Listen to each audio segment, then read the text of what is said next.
la mesa fueron las disidencias, que le dijeron al gobierno: nos vamos a retirar de esta mesa de negociación que ya estaba abierta, se mantiene al cese al fuego bilateral, pero yo les propongo que lo analicemos con nuestro invitado Andrés Forero, representante de la Cámara del Centro Democrático. Representante, le doy la más cordial bienvenida a esta hora, a estas pantallas, a estos micrófonos. Es un gusto tenerlo con nosotros arrancando semana. Y bueno, bienvenido. Empecemos analizando estas dos noticias tan importantes y con gran repercusión nacional. Estefanía, muy buenas tardes. Un saludo para ti, un saludo para todas las personas que nos ven en este momento. Y efectivamente son dos noticias que se acumulan en menos de una semana y que están relacionadas con lo que el presidente Gustavo Petro denomina su paz total.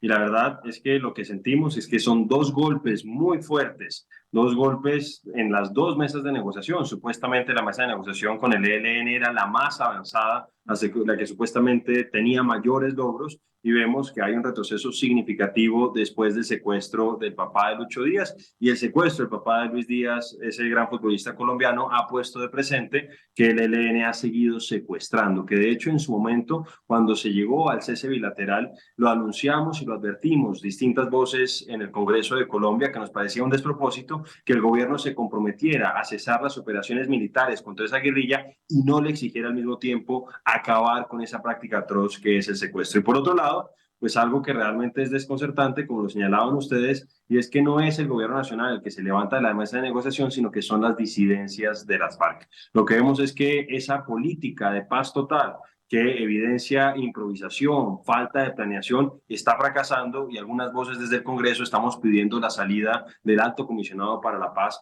el señor Danilo Rueda.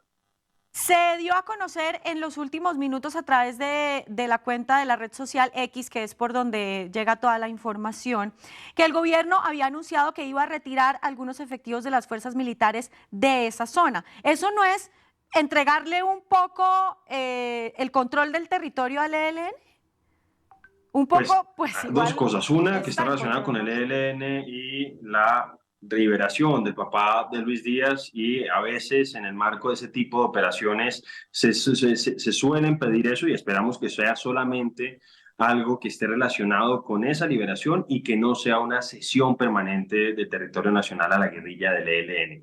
Pero relacionado con la guerrilla de las disidencias de las FARC, y en el comunicado que ellos envían cuando dicen por qué se levantan de la mesa de negociación, y ahí va en sintonía con lo que tú estás preguntando, Estefanía, ellos dicen que supuestamente el gobierno incumplió algo que había pactado con esa guerrilla, y era la sustracción de determinados contingentes militares de determinadas zonas del país. Obviamente eso pues prendió todas las alarmas. A nosotros desde el Centro Democrático nos pareció de la mayor gravedad, porque pues evidenciaría que se está negociando de espaldas al país, que el señor comisionado de paz, Danilo Rueda, no le ha contado todo lo que está negociando con estas disidencias de las FARC al país, a la población, a la opinión pública, y obviamente eso sí, pues representaría en cierta manera la reproducción de los errores del pasado, cuando pues hubo, por ejemplo, un despeje en amplias zonas del territorio nacional, en particular en el Caguán, y ahora vemos que están haciendo esos despejes, o se comprometieron a hacer esos despejes sin que el país lo supiera. Obviamente eso es de la mayor gravedad y muestra que el gobierno nacional está negociando en términos de debilidad política y también en términos de debilidad militar. Aquí hay una pregunta que quiero hacerle, ya que mencionamos y traemos a colación el pasado. El presidente Gustavo Petro era muy cercano al presidente Juan Manuel Santos. ¿No hubiera podido quizás pedirle un poco de asesoría para llevar a cabo estos procesos que son tan delicados y que hoy lamentablemente no está llevando a cabo con éxito? Pues Estefanía, yo creo que no solamente pudo haber aprendido del episodio de la negociación con la guerrilla de las FARC que se dio durante el gobierno de Juan Manuel Santos, del que yo debo reconocer que fui muy crítico, pero siendo crítico, y siento que el tiempo nos ha terminado dando la razón, siendo crítico, insisto, reconozco que estaba mucho mejor estructurado, mucho mejor planificado, que lo que sentimos es una improvisación permanente. Hay que recordar que a principios, o mejor dicho, a finales del año pasado, el presidente de la República terminó el año 2022, el 31 de diciembre, anunciando supuestos ceses bilaterales con distintos grupos al margen de la ley, y fue rápidamente desmentido por ellos. Entonces sí, yo lo que siento, en sintonía con lo que tú dices, es que el gobierno pues no ha aprovechado las experiencias del pasado, la experiencia con la guerrilla de las FARC, la experiencia con los grupos paramilitares, sino que ha tratado un poco de hacer una fuga hacia adelante, de improvisar, y obviamente quienes están pagando las consecuencias son los colombianos. Y cierro con estas dos cifras que son muy preocupantes. A septiembre de este año, con corte de septiembre de este año, tenemos un incremento en los homicidios de un 5,2% con respecto al año anterior. Y tenemos de las cifras más altas de secuestro en los últimos 10 años. Con respecto al año anterior, los secuestros han crecido en un 70%. Entonces, lo que nosotros le pedimos al gobierno es que deje de lado un poco ese discurso altisonante de Colombia, potencia mundial de la vida, y que realmente se dedique a gobernar, porque lamentablemente quienes estamos pagando las consecuencias, quienes están padeciendo este incremento de la violencia son precisamente los colombianos y los colombianos de las zonas más apartadas y rurales.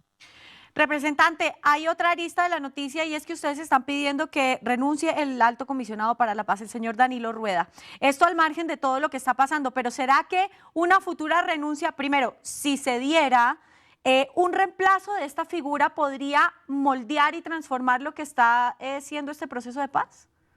Pues nosotros sí consideraríamos que esto implicaría un aire nuevo para la estrategia de negociación del gobierno nacional. Es que nos referimos a estos dos episodios puntuales, lo que sucedió esta semana o este fin de semana con las disidencias de las FARC y el fin de semana pasado con el tema del secuestro del papá de Luis Díaz, pero incluso justo antes de las elecciones hubo otro escándalo en el país, y es que supuestamente uno de los representantes del alto comisionado de la mesa de negociación con la de las disidencias de las FARC había afirmado que ese grupo guerrillero estuviera presente en Popayán, una ciudad al sur del país, para abrir los comicios electorales. Pero realmente lo que vemos es desorganización, desorden. Entonces, a pesar de que obviamente va a seguir siendo Gustavo Petro el presidente, sí sentimos que un cambio en el alto comisionado podría darle un aire nuevo a esta política tan importante para este gobierno, porque realmente sentimos que hay un fracaso rotundo que se ve reflejado en las crisis que se están presentando en las dos mesas de negociación principales y, como te decía antes, en indicadores tan sensibles como el número de secuestros y el número de homicidios que se presentan en nuestro país. Claro que sí. Y para terminar,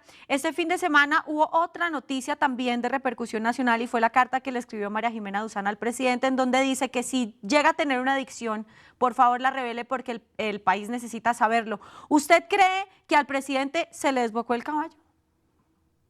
Pues la verdad hay que decir que esta es una periodista afín al gobierno. En esa misma carta ella lo reconoce. Ella ha sido una de las grandes defensoras de Gustavo Petro y obviamente llama la atención que sea ella quien esté sugiriendo que podría haber una adicción por parte del presidente de la República.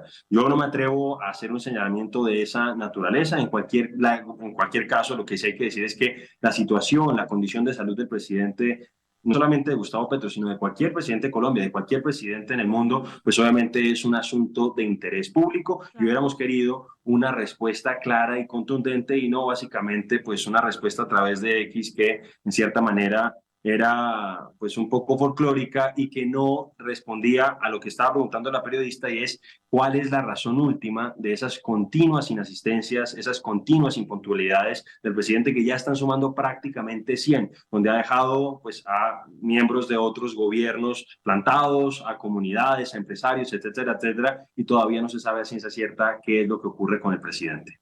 Estaremos muy pendientes de esta información. Muchísimas gracias, representante del Centro Democrático, Andrés Forero, con ustedes. Mil gracias por estar con nosotros abriendo semana. Feliz lunes. A ustedes muchas gracias. Seguimos con